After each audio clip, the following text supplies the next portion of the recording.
This is a 2-year, 10,000 mile kind of status update on the Snorolla winter beater. I keep forgetting to make a video on this thing.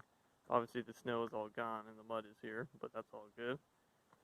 Essentially, it's just a 8th gen Corolla. It was my old winter beater. Jacked it up, 1.5 inch lift, and then some mud tires on it. So, yeah, really nothing much to it. Kind of go through some of the details here. I'm sure the first question is going to be the tires. These are Maxxis Bighorn tires. They're size 27 by 8.5, R14 rim, so it fits on the stock stamped wheel there.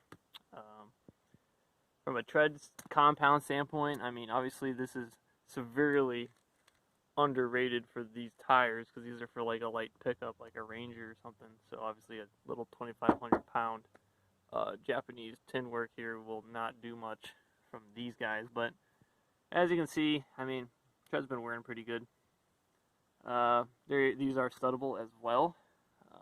So far, really no complaints on them. They do their job. They give me ground clearance and they give me traction, so that's what I need in the winter time. I guess the details of the lift, I can kind of start on the front. The front, I got, there are these polyurethane pucks that basically sandwich between the unibody chassis and the coilover strut. They're out of Russia, so obviously nowadays you probably can't get them with the whole dealio going on over there, but 2 years ago you could get them.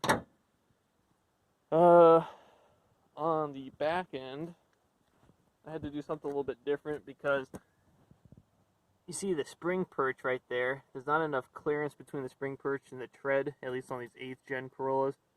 So what I had to do, instead of using that polyurethane sandwich block, I had to go in and I flame cut at work, CNC plasma cutter, kind of like a drop plate.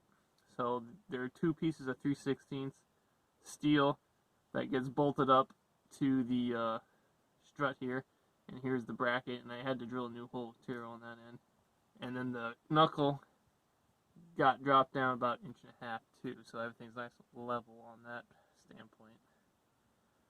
That is the 3/16 steel. That's 100 XF, so that's 100 KSI material, so that's way overrated from what the original material was on the coil over there. So I'm not too worried about that.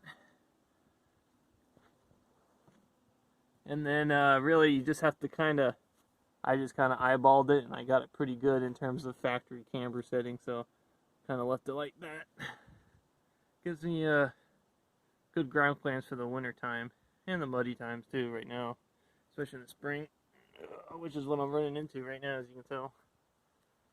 But